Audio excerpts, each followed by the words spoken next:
Hi guys, welcome back to a new episode of Apps Academy. Today in this video, I'm going to show you how you can sign up for your Shipstation's account. Keep watching the video till the end. To sign up for your Shipstation's account, firstly go ahead and launch open any web browser of your preference. On the search box at the top, type in shipstation.com and make a search. The official page of Shipstation account will appear on the screen.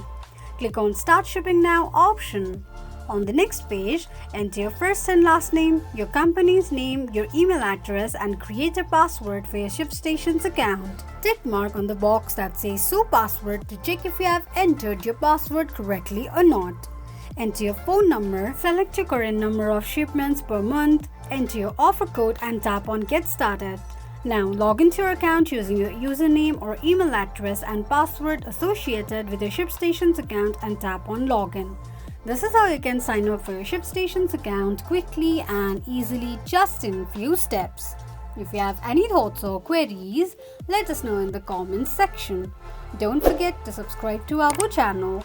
Also press the notification bell icon so that YouTube will notify you whenever we post a new video. I hope this video was helpful to you. Thank you so much for watching.